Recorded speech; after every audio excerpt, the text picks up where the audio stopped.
Nze nakimanya kale moto yange nti in every crisis there is an opportunity. Kati nze abantu omuntu omunafu yakitwalanga ekizibu, nze naye nze nali nkitwalanga opportunity nti wano nina kuyigawo ate nina okukiyitamu kino okufuuka ekyo ekibadde kibulayo okufuuka kye nina okuba. Kati nenkitwala nti nina kuyigirawo buyigizi ssomo era nembeera mugumu. Mukama Katonda nannyamba nankwatirako, banze neesiga Katonda buli kimu, nemba n'amaanyi nenkiyitamu ate bwe mba n'amaanyi nentandika kulinda tufeesinge mulamuzi ffenna prosecutor accusing okuba nti nazza omusango ogwo aleeta obujulizi bwe nange ndeeta obwange, ne formal defense mulage grounds gye yankwatirako, yankwatira mu bukyamu banteka ku international wanted mu bukyamu lwakuba ye yasooka byegaana.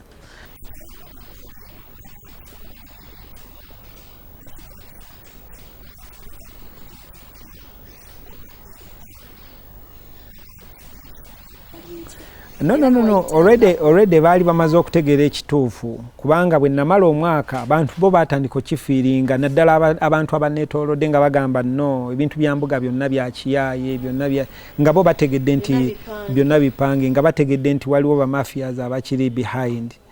Yes. Yannumanga nnyo maama wange, abaana bange, buzibu omukyala wange bwe yalimu. Embeera nga si nnungi nga bw'omanyi kubanga ekituuka ku mukyala kiba kikukwatirako ddala. Ekyo kyali kinkutudde naye nga nali sirina kyakkola nga nina kuguma bugumi. Bantu bangi nnyo baawulira ennaku yali y'amaanyi nnyo, abankwatako kyabayisiza ddala bubi, naye nali nga mbagumya everyday nga bwe njogera nabo ku simu nambagamba mbeere bagumu, nze nkimalako wadde baali batidde nnyo, kyali kitiisa. Era Katonda n'ayamba nenkiwunzika. Manyi Katonda asala mazima. Nenkiwunzika nenkomawo ntandika okukola emirimu gyange era nnyamba abantu, ebirala bitambula, project zigenda mu maaso, twekulaakulanye. Bwebityo bigenda bubi. Twogere ku Sulaiman Kap.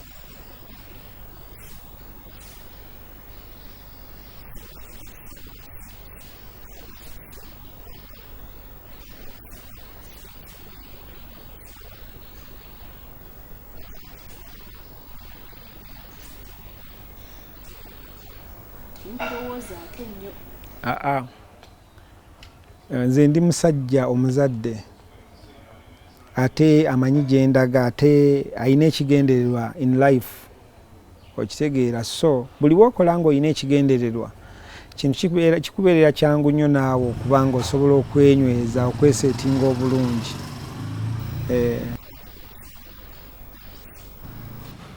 Tewali tabu, mukyala akola emirimu gye nga bw'alina okukola era y'ensonga lwaki ndowooza nti n'ebintu byange byasobola okubeerawo kubanga yali yankoppa nti olina okuba omukyala omugumu era olina okuba nga omanyi ky'oyagala ate ng'otegeera ky'okola. Era bambi yakola ky'amaanyi n'akuuma ekitiibwa n'ebintu byange okubeerawo.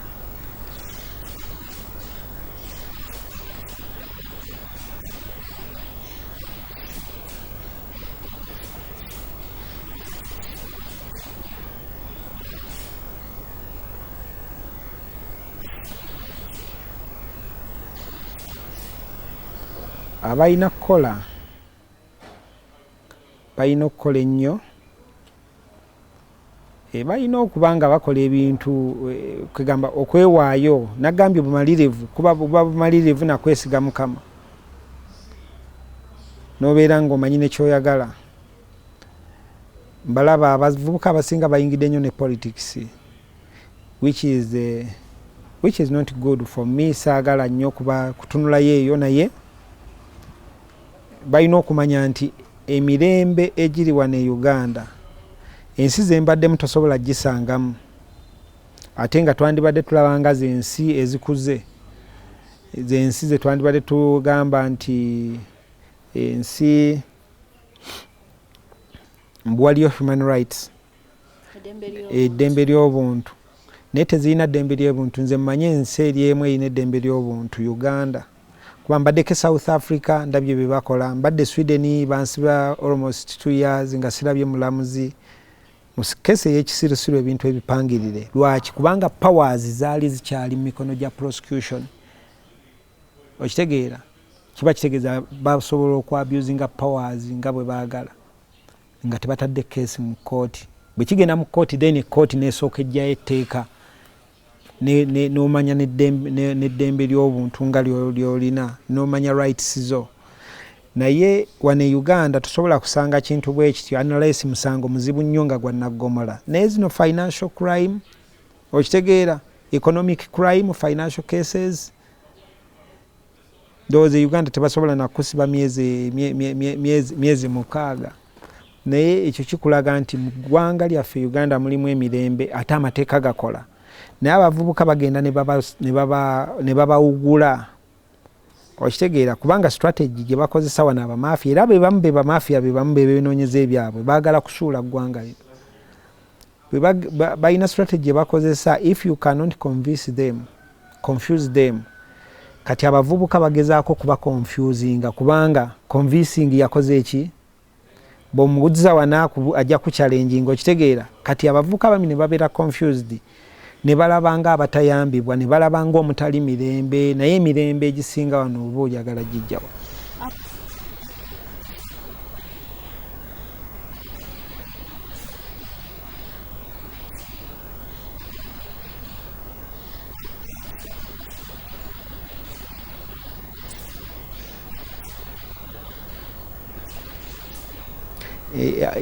Yes, I advise them ensonga bwe batambula ne bagendako eyo nabalabanga eddembe lyabwe ery'obuntu tebalirina bajja ku respecting emirembe egiri ewaka. Era kyova erina kubala anti weebale nnyo kati awo kyenkugambye nti singa atuukayo eri tagenda kuddamu kwesiriwaza, agenda gamba kansetolinge mu ggwanga lyaffe nkolere wano ndikulaakulanye. Okitegeera? Bisobola okubeerawo naye nze sente nzikoledde wano. Yes. Wali kuyiga buyizi. No, wali kuyiga buyizi. Kuyiga buyizi just kumanya kyakukola na kumanya nti wammwe waka. Oba okitegeera? Naye amazima amatuufu, emirembe, sente, buli kimu wano. Omuntu yandigenze keri naye. Ogenda keri n'oyiga nga bw'olaba nti oyise mu ttanuulu. Kati ze bagamba nti yayise era omuntu nze agende ebweru oba omuwala agenze Dubai n'akomawo oyo muwalya genero. Bw'akoma e Uganda aba genero mugamba kati goli genero kubanga aba akimanyi era muwa omulimu nga mmanyi nti tagenda kuwogoka kubanga oyagala ntandikwa sente zikutwala ebweru okulinnya ennyonyi yentandikwa abantu gye banoonya. Kakati gwe bw'otuuka eri ne bigaana bakabasanyiza bakoze batya bakoze byonna ngamba ekyo tosobola kisanga wano Uganda ng'omanya nti mu nsi yaffe Uganda mulimu emirembe kubanga wano Uganda omuwala omukazi olina eddembe lyo nga ggwe ne oli ne bwakukwatako obukwasi bw'ati osobola omulo harassment naye kati kiva mu kukwatako ne kigenda ate mu birala